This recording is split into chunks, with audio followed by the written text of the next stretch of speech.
साल 1963 में एक इंसान ने अपने घर की मरम्मत के दौरान कुछ ऐसा देखा जिसने उसकी जिंदगी को ही बदल कर रख दिया, क्योंकि उसके घर के नीचे बसा था एक अजीबोगरीब शहर।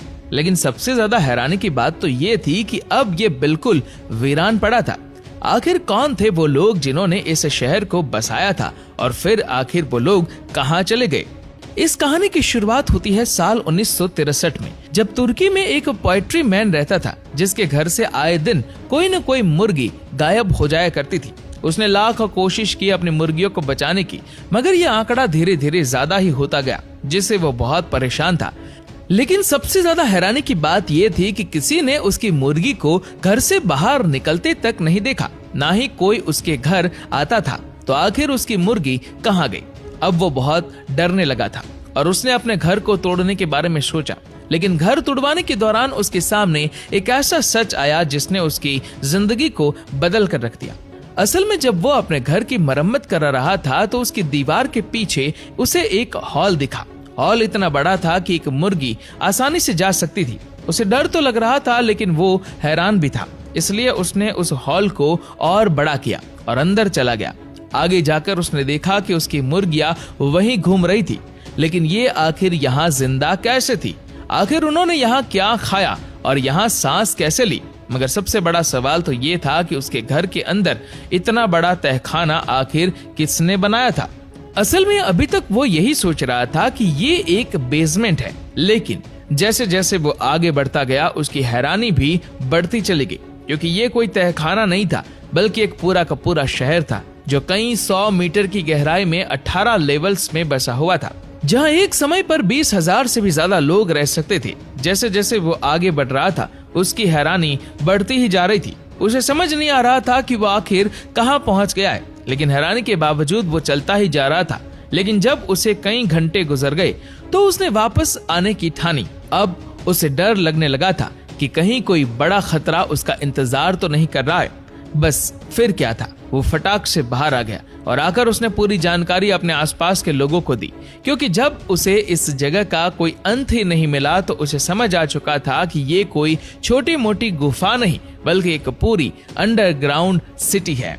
ये खबर जल्द ही गवर्नमेंट तक पहुंच गई और यहाँ पर डिपार्टमेंट ऑफ आर्कियोलॉजी के लोग आ गए। जब उन्होंने इस गुफा को और ज्यादा एक्सप्लोर किया तो पता चला कि वो इकलौता ऐसा इंसान नहीं था जिसके घर से इस अंडरग्राउंड सिटी में जाने का रास्ता था। असल में पूरे शहर में 600 से भी ज्यादा ऐसे घर थे जिनसे इस गुफा का एंट्रेंस पैसेज जुड़ा हुआ था। मगर हैरानी की बात ये थी कि किसी को भी इसके बारे में पता ही नहीं था। अब ना केवल शहर के लोग बल्कि आर्कियोलॉजी डिपार्टमेंट के लोग भी इस बात से हैरान थे, क्योंकि शहर के सबसे पुराने 600 घरों में सटीक एंट्री मौजूद थी। और ये कोई इत्तेफाक नहीं हो सकता, क्योंकि इन घरों के तार एक ऐसी गुफा से जुड़े थे जहां पूरा का पूरा शहर बस सकता था। यही वजह थी कि लगातार इसकी खुदाई होती गई और आखिरकार इस केव का मॉडल बना लिया गया।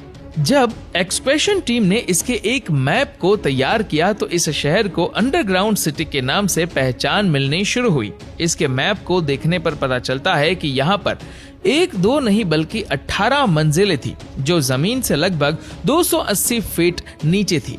इस पूरे शहर को इतनी संरचना से बनाया गया था कि यहाँ शहर के हर हिस्से को जोड़ने के लिए बेहतरीन टनल और पैसेज बनाए गए थे। यहाँ के लोग कितने एडवांस थे इसका अंदाजा आप इस बात से भी लगा सकते हैं कि यहाँ रहने वाले हर इंसान के पास प्रॉपर हवा और वेंटिलेशन पहुँचाने के लिए पूरे इंतजाम किए गए थे।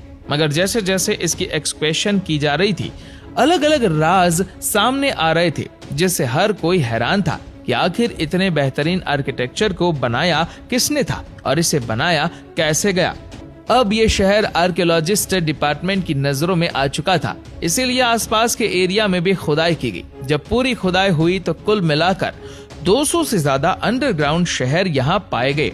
अब जानकर हैरान हो जाएंगे कि इनमें से 40 से ज्यादा शहरों में 2 से ज्यादा लेवल थे, मगर डेरिंगकुयू में सबसे ज्यादा लेवल थे, जिनकी संख्या 18 थी। लेवल का मतलब ये होता है कि जैसे आपकी बिल्डिंग में फ्लोर होते हैं, वैसे ही अंडरग्राउंड मंजिलों को लेवल कहा जाता है। अब सवाल ये था कि आखिर ये गुफा बनाई किसने थी और ये कितनी पुरानी थी। साइंटिस्ट ने अंदाजा लगाया कि इस शहर को दुश्मनों से बचाने के लिए बनाया गया था। इस बात का प्रूफ ये है कि कई घरों को इस गुफा से जोड़ा गया था ताकि हमले के दौरान लोग इसमें छिप सके, और गुफा के एंट्रेंस पर बड़े बड़े पत्थर रखे जाते थे ताकि दुश्मन को इसका पता ना चले। आर्कियोलॉजिस्ट को इस अंडरग्राउंड शहर की जानकारी 370 बीसी में लिखी गई एक किताब में मिली। असल में इस किताब को जेनोफन नाम के एक मिलिट्री लीडर ने लिखा था। इस बुक का नाम एनाबैसिस है।